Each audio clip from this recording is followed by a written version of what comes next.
Welcome to the deep dive. You're tuning in because, well, you want to get smart, fast, on the topics that really count. And you want to do that without drowning in information overload, right? You're after those aha moments. Exactly, and that's what we try to deliver here. Today, we're digging into the fundamental principles for building a truly great company. We're using John Spence's Awesomely Simple as our guide. And Spence really knows his stuff. He's taken years of his own experience, plus what he's learned from studying top companies, and kind of boiled it down. Yeah, into something, well, awesomely simple, as the title suggests. Right. And our mission today isn't just to list his points. We want to really unpack what these ideas mean practically. How can you use them? So Spence argues there are basically 6 core principles. Get these right consistently, and you're building something lasting. We'll get into all of them. But just as a little preview, think. Passion, persistence, practice, pattern recognition. Those are some of the keys. We'll definitely explore those, but maybe let's start with the author himself, John Spence. What's his story? What led him to write this? Okay, yeah, good place to start. So his initial goal was actually pretty straightforward, maybe even a bit idealistic. He wanted a job he loved, basically get paid to have fun. Ah, don't we all? Right. But things took a sharp turn. He ends up, get this, CEO of an international Rockefeller Foundation at 26. Wow, 26. With like no real business background before that? Exactly. He admits it himself. He was kind of thrown into the deep end, had to figure out how to run a successful operation fast. Talk about a steep learning curve. That must have shaped his thinking quite a bit. Oh, absolutely. It forced him to learn rapidly what makes organizations tick. And that experience clearly sparked something, because later, in '94, he starts his own training and consulting firm. Okay, so that's where the really broad experience comes in, working across different industries and companies. Precisely. We're talking thousands of business books read, apparently. But more importantly, over 300 clients, all shapes and sizes, different sectors, even different countries. Japan, Hong Kong, Germany. So he's seen it all, basically. The common threads, the common struggles. Yeah, that seems to be the case. And that unique perspective is really what fueled the book. So what was the specific problem he saw that made him think, okay, I need to write this book? He kept noticing this pattern, Business owners, managers, they were wrestling with problems that, from his outside view, looked, well, simpler. Like they were too close to it, lost in the weeds. Exactly. They were so caught up in the day-to-day grind, they just didn't have the time or maybe the headspace to step back and see the bigger, often simpler picture. That makes a lot of sense. It's easy to get bogged down. So the whole point of Awesomely Simple is to bridge what he calls the knowing-doing gap. The knowing-doing gap, I like that. Yeah. It's about giving people clear, straightforward advice. Not just theories, but practical stuff, real examples, things you can actually do to put these core principles into action. He's saying success isn't some dark art. Okay, and those core principles. You mentioned 4 earlier. Let's just quickly list them again before we dive into the first big one from the book. Sure. Oh, so first up is passion. You got to love what you do, right? That's the fuel. Then persistence. He talks about the 10-year rule. Basically, minimum 7 to 10 years, maybe 100,000 hours of dedicated work to get truly expert. Think Mozart, Tiger Woods, starting young, putting in the time. Right, so it's not just innate talent, it's the grind. Definitely. Which leads to the third one, practice. But not just any practice. Deliberate practice. Yeah, meaning you actively work on your weaknesses. You seek feedback, you adjust, you constantly push to get better. It's focused effort. Got it. Focused improvement. And finally, after all that, you develop pattern recognition. You've seen so much, practiced so much, you start to see the underlying patterns. Like a chess grandmaster seeing moves ahead. Exactly. Or Gretzky knowing where the puck will be. Or Tiger visualizing the shot. Yeah. You just know the right move, almost intuitively, because of all that focused experience. And the book aims to help business leaders develop that kind of pattern recognition for their own fields. Okay, so those are the underlying themes. But the book itself kicks off with vision. Why start there? That's a great question. Spence sees vision as the absolute bedrock, the starting point for any kind of lasting success. But here's the catch. It's not just about having a vision statement tucked away somewhere. The real heavy lifting is in communicating it. Getting it out there, making sure everyone gets it, believes in it, lives it. Right. It can't just be words on a plaque in the lobby. Exactly. And he also makes a useful distinction. Mission, vision, values. People often mix those up. Yeah, they can get a bit blurry. How does he define them? Pretty clearly, actually. Mm-hmm. Mission is your why. Why do you exist? Vision is your where are you trying to go? Mm-hmm. And values are the how do you behave on the journey? Getting all three clear is vital. Okay, that clarifies things. So what's the payoff? If a company gets this right, clear vision, well communicated, what difference does it make? Huge difference, according to Spence. It gives people a sense of security, direction, especially when things are changing. It helps empowered employees make decisions that actually line up with the bigger goals. So it acts like a compass. Yeah, exactly. It tells everyone what's really important, reduces anxiety, uncertainty, and, honestly, it stops people wasting time, money, energy on things that just don't matter for the core mission. And he connects the lack of this clear, communicated vision to some major problems he sees leaders facing. Right? So he lists 4 recurring biggies he's seen over and over. Number 1, lack of a well-communicated vision. Number 2, lack of courageous communication, people not speaking up. 3, tolerating mediocrity. And 4, just plain poor execution. So that vision piece is foundational to fixing a lot of other stuff. And the vision statement itself, he suggests keeping it concise. Yeah, like a mantra. A few powerful words that inspire people and point the way. Easy to remember, easy to repeat. So for listeners thinking about their own company or team, what are the actionable steps Spence recommends around vision? Well, first, if you don't have clear mission, vision, value statements, make it a priority. Get them down. Okay. Then, crucially, test them. Talk to employees, customers, suppliers. Do these statements actually mean anything to them? Do they resonate? Get feedback, basically. Absolutely. And if you do have them, survey people. Do they know them? Do they care? Then figure out a plan to communicate them constantly.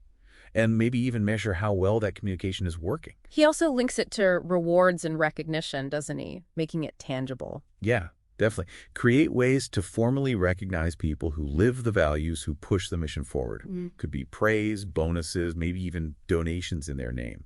Make it visible. So it reinforces the behavior. Right. And connect it to your community work, your sustainability efforts. Show it's real. Right. And this is critical leaders cannot tolerate behavior that goes against the stated values. No exceptions. That sends a powerful message. It does. He gives examples, too, from like Oklahoma City's government to a sushi restaurant, showing it applies everywhere. But the bottom line, leaders have to live it authentically. How they communicate it matters, too, right? Finding their own style. For sure. Whether it's through big speeches, personal memos, symbolic actions, it has to feel genuine coming from that leader. People see through phoniness fast. Okay, that makes sense. Vision first. Then, Chapter 2 moves on to finding and keeping the best people. Spence argues this is directly tied to a company's future. He puts it really strongly. Your future success is basically dependent on the quality of your talent. Full stop. Seems obvious, maybe, but he points out a paradox, right? He does. Everyone talks about the war for talent, but he sees surprisingly few companies really making talent management a top strategic priority. They say it, but their actions don't always match. Which creates an opportunity for those who do take it seriously. Exactly. He even has a little formula. Talent times culture equals profit. Simple, but it highlights how intertwined they are. You need both great people and a great environment for them. And he breaks down talent into what he calls the 5 C's. It's more than just technical skill. Right, it's holistic. First is competence, obviously. You need the skills, the knowledge, and that desire to keep learning. Okay. Second is character. Trustworthiness, integrity, non-negotiable. Third, collaboration. Can they play well with others? Share knowledge. Put the team first. Crucial. Fourth is communication, not just talking, but asking great questions, listening, really listening. And fifth is commitment, that drive for excellence, that dedication to the goals. So when you're hiring, you're looking for that whole package, not just one piece. Ideally, yes. So how do you actually find these people? Spence says posting job ads isn't enough. Not even close. Needs to be more proactive. Way more proactive. He talks about constant networking. Always be looking. Build relationships with universities. Have a killer employee referral program. Even keep tabs on talented folks at your competitors. And the interview process itself needs to be solid. Absolutely. Really rigorous. And you need a clear competency model. What exactly are the skills, attitudes, characteristics you're screening for? Be specific. He shares a story about recruiting someone named Tony DeFranco, I think, to illustrate the commitment needed. Yeah, that's a great example of the long game. Spence apparently knew this guy, Tony, saw his talent, and basically courted him for over 10 years before the right opportunity came up to bring him in as a partner. 10 years! It shows It's not just filling slots. It's about identifying truly great people and being patient, building that relationship. So you find the talent, then you have to keep them. That's where culture comes in big time. Huge. Culture, Spence says, is like a magnet for top performers. Or, if it's bad, it repels them. He defines it as, the written and unwritten rules, the values, the ethics, how people treat each other. And it's not something you just declare. It has to be nurtured. Exactly. Nurtured, guided, reinforced by leadership. He outlines 4 key elements of a positive, attractive culture. Which are? Meaning people want to feel their work matters. Respect, they want to be valued, heard. Empowerment, give them clear direction, high standards, but also the support and autonomy to do their jobs.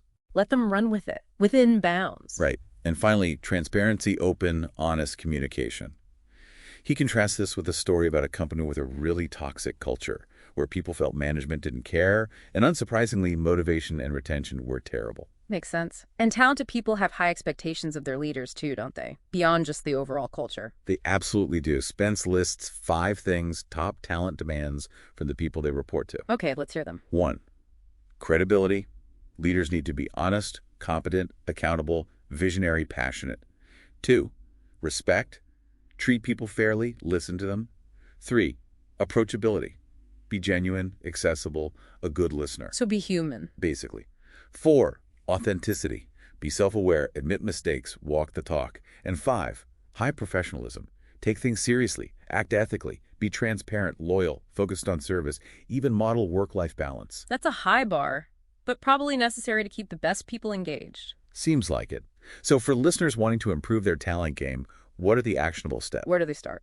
Make talent a real strategic priority, not just an HR function. Build that proactive pipeline. Assess the talent you already have. Know your strengths and gaps. Create that competency model. Survey your culture and engagement levels regularly. And build strong recognition programs. He mentions Bill Davidson as someone who does this well. Yeah, briefly.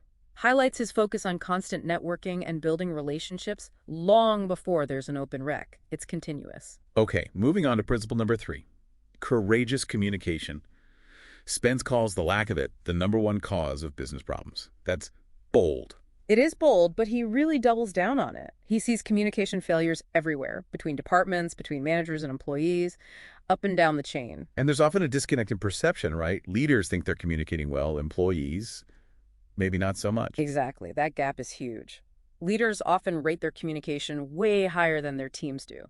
Big blind spot. So how do you build a culture where great communication actually happens? What does that look like? He lists key ingredients. Honesty is foundational. Always tell the truth. Empathy, tell the truth, but with respect and understanding. Courage, be willing to have the tough conversations, challenge things respectfully. Takes guts. He does. Then, intellectual rigor, really examine ideas critically. Don't just accept things. And transparency, share information widely and openly.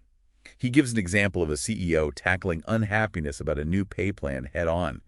That took courage and built trust. And he argues that good organizational communication relies on good interpersonal communication skills. One builds on the other. Absolutely. You can't have a well-communicated strategy if people can't talk effectively one-on-one. So he dives into those skills. Like what? What are the key interpersonal skills? Starts with body language being open, making eye contact, showing you're engaged. Then focused listening.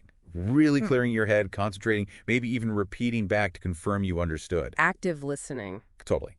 Then expert questioning. He references Jack Malcolm here, talking about the 51+ rule, taking responsibility for making sure the other person understood you. Oh, interesting. So the onus is on the speaker. Yeah. And knowing when to ask broad questions versus digging deeper. Preparing questions helps too. He also mentioned something about sensory modes. Visual, auditory. Right. People tend to favor one visual, auditory, or kinesthetic, feeling, doing. Paying attention to the words people use, I see, sounds good, I feel, can give you clues. Tailoring your communication to their mode helps it land better. Sort of speaking their language. Kind of. Also, using both logic and emotion in your arguments, and listening for hot words, words that seem loaded or ambiguous, might signal deeper issues. And inevitably, you run into difficult conversations. How does he suggest handling those? He has a 5-stage model. First, empathetic listening, stop, Really try to understand their view. Second, use I statements. Ah, yes, the I feel, not you did. Exactly. I feel frustrated when X happens instead of you always do Y. Yeah. It's less accusatory, more constructive. Third, find common ground. What do you agree on? Fourth, positive redirection, focus on solutions moving forward. Fifth, sometimes you just have to recognize no alternative, agree to disagree, or make the call if consensus isn't possible. That sounds like a solid framework. He also warned about telling stories. What's that about? That's when people don't have enough information, so they fill in the blanks themselves. And usually, the stories they create are negative, based on rumors or assumptions. Ah, the rumor mill. Exactly, which is why clear vision and transparency are so vital. They stop those negative stories from starting. He also talks about the gap. The gap. The space between something happening and your reaction. You always have a choice in how you respond. Take 100% accountability for your reaction. He suggests an ideal you. Exercise. Think about how your best self would respond and try to act that way. Crucial for your career, he thinks. Choosing your response. Powerful idea. So action steps for better communication. Assess your organization's communication honestly. Where does it need more transparency? How is bad news handled? How's conflict dealt with? Look at external comms, too. Set some ground rules. And personally, work on your own listening and questioning skills. Ask more questions. Good advice. Okay, principle 4. A culture of urgency. Spence says speed equals success. He's pretty direct about it. In today's world, you got to move fast. But it's not just frantic activity. It's urgency born from clear direction, good information flow, and fast decision-making working together. And he has that equation, D equals IO over OP. Yeah, decisions, intended outcome, number of options. It's a neat way to think about it. Explain that. How does it relate to speed? Okay, think of asking a hotel concierge for dinner advice. If you just say, recommend a restaurant, they have like hundreds of options. It takes time. Right. But if you give a clear intended outcome, IO, I want Italian, mid-price, quiet atmosphere, you drastically cut down the options. They can give you a good recommendation much faster. Ah, I see. So a clear vision or goal, the IO, reduces the overwhelming options, allowing faster, better decisions. Exactly. That's why over-communicating the vision is so key for urgency. It gives everyone that shared intended outcome. And part of that is also knowing what not to do, right? Saying no. Definitely. Strategic focus means saying no to things that don't fit the main goal. That frees up resources and attention. But, he cautions, don't be so focused you miss big shifts. You need agility, too. Like Intel switching from memory to processors. Perfect example. You need that ability to pivot fast when needed. What does Spence see as the biggest enemy of urgency? Bureaucracy. He calls it deadly poisonous. Useless meetings, pointless reports, unnecessary rules, layers of approvals. They just kill speed and initiative. Stop the insanity, I think he says. Yeah, cut the stuff that doesn't add value. He tells a story about a company choked by endless meetings. They lost good people and eventually failed. Senseless hierarchy is another killer. So how do you speed up decisions without creating chaos? He has that 4-level model. Right. To delegate effectively, but maintain control. Level 1. My decision. Leader decides alone. Level 2. Ask for advice. Leader gets input, then decides. Level 3. Team decision. Group decides collaboratively. Level 4. My decision with input. Leader gets input, but makes a final call. And you use the right level for the right situation. Exactly. It pushes decisions down, but keeps alignment. And for those level 3 team decisions, he has a framework too. To make them less painful, presumably. Yeah. Ask, Yeah. Is it really a team decision? What's the specific question? What's the deadline? What info do we need? Who must be involved? What's the ripple effect? Then make the call, maybe consensus, maybe not 100% agreement, but everyone needs to support it afterwards. Crucial point, that unwavering support and rewarding speed. Essential. You get what you reward. Celebrate fast action, tolerate smart risks, and deal decisively with people who consistently slow things down. And remember, rewards are personal. Right. Tailor them. Oh, and he talks about multiplying the speed of your brain. How do you do that? Focus. What you focus on grows. And your network. Surround yourself with smart, fast people. You absorb their knowledge, their urgency. Your network gives you quick access to expertise. He tells a story about needing info fast. During a corporate espionage thing, his network delivered in hours. Wow. The power of connections. So action steps for building urgency. Check your focus, discipline, speed. Hunt down and kill bureaucracy. Look at your hierarchy and decision processes. Where are the bottlenecks? Improve team decision-making. Reward speed. Build your network. Makes sense. Now, principle 5, disciplined execution. This seems almost opposite to urgency. It seems like it, but he says they have to coexist. There's a dynamic tension. Urgency without discipline just means you make mistakes faster. Right, speeding towards a cliff. Exactly.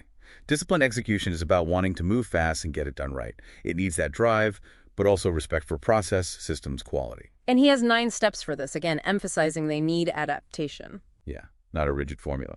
Step 1, vision and values the context for everything. Over-communicate them. 2, focus strategy, boil it down, say no to distractions. 3, SMART goals, specific, measurable, achievable, relevant, time-bound for every big thing. Classics. Yep. 4, accountability and ownership, crystal clear who owns what, 100% accountability. 5, aligned initiatives, everything supports the strategy. No rogue projects. 6, communicate priorities relentlessly, constantly. Takes 18 months for major change to stick, he says. Wow, that long. Yeah. 7, effective systems and processes, build reliable ones, get expert help if needed. 8, consequences for non-execution, no tolerating mediocrity. Use the 3 T's, train first, then transfer if possible, then terminate as a last resort. And communicate clearly throughout that process. Absolutely. He mentions Jack Welch, never fired anybody who was surprised. Also his 4 pieces of paper method for managing underperformance goals, support, rewards, consequences, all written down by the employee. Very clear. Transparent accountability. Exactly. And step 9, reward execution. Celebrate the people who get things done. And it's about mutual accountability too, right? Not just top down. Totally. Everyone holding each other accountable for delivering on promises. Collective ownership. So action steps for better execution. How well do you execute important stuff now? Does leadership model discipline? Are goals SMART with clear owners? Is there mutual accountability? Are strategies clearly communicated? Are your systems effective? How do you handle non-execution? He also uses a case study, Carl Rapp, emphasizing pace, getting important things done, and linking employee treatment to customer service. Good link. Which brings us to the final principle, number 6, extreme customer focus. Spence says if you nail the other 5 and aim them all at the customer, you win. He's incredibly emphatic about this. He argues the only truly sustainable advantage is a culture of continuous innovation and extreme customer focus, powered by great people. Everything else can be copied. Products, pricing, technology, they're temporary advantages. Right. But that deep-seated customer-centric culture, much harder to replicate. And again, the paradox. Everyone says customer service is key, but few do it exceptionally well. Huge opportunity there. And what customers want is surprisingly simple, he argues. 4 basic things. Accurate product service. Delivered on time. At the agreed price. With no hassle. That's it. The fact that so many companies fail to deliver these basics consistently is the opportunity. And the financial impact is significant. Huge. Engaged employees delivering great service can boost profitability by like 85, 104%. That's massive. He uses public supermarkets as an example about who the customer sees as the company. Yeah, great point. For the customer, the company isn't the CEO. It's the cashier, the person stocking shelves, the delivery driver. Those frontline folks are the company in the customer's eyes. Their experience shapes everything. So empowering and motivating them is critical. Absolutely. Like Publix, Starbucks, Ritz-Carlton, they focus on those customer touchpoints, which leads to his idea of critical moments of truth. The make-or-break interactions. Exactly. The few key points in the customer journey that have to be perfect. Like in a restaurant, making the reservation, the greeting, seating, food quality, service, paying. Get those wrong, and the whole experience sours. So identify your critical moments and obsess over them. Precisely. And how do you get employees engaged enough to deliver that? It's a cycle. Well, what fuels that cycle? 6 things. Clear vision they connect with. Right people and right jobs. Treating employees like valued customers themselves. Fair pay. High standards with accountability. And a culture of empowerment letting them solve customer problems. Makes sense. Happy employees, happy customers. Pretty much. And customers expect reliability, professionalism, empathy, responsiveness, and a positive ambience. So for listeners wanting to ramp up their customer focus, action steps. Ask, does leadership truly believe this? How do we reward customer focus now? What's our customer service vision? Do we really listen to customer feedback? What are our standards? How do we measure satisfaction? What are our critical moments of truth? He includes another case study, Ken Hutchison. Yeah, Austin Outdoor. Their wildly important goal, creating premier properties, building lasting relationships. They really hardwired service excellence. Spence ends with his 3 watchwords of excellence: focus, discipline, action. And a warning. Mediocrity breeds mediocrity. Aim high. Wow. Okay. So pulling it all together after this deep dive into awesomely simple, what's the big takeaway? I think it really is that building a great company isn't about finding some secret, complex formula. It's about mastering these fundamental principles: vision, people, communication, urgency, execution, customer focus, and applying them with discipline, consistency, day in, day out. They seem simple on the surface, but the consistent application is the hard part, maybe. That's probably it. Hmm. So for everyone listening, as you think about all this, which principle really hit home for you? Yeah, where's your biggest opportunity right now? Is it clarifying the vision, finding better people, improving communication, speeding things up, getting better at execution, or really doubling down on the customer? Spence includes tools in the book, right? Hmm? Audits and discussion questions. Exactly. At the end of each chapter, they're great for digging deeper into your own specific situations, sparking conversations with your team, really practical stuff. They can help you find that starting point. Right. So here's a final thought to chew on. Based on everything we've discussed, what's the one shift, maybe even a small one, in focus or behavior related to these principles that could create the biggest positive ripple effect in your work or your organization? Just one change. Yeah. Where would you get the most leverage? Something to think about.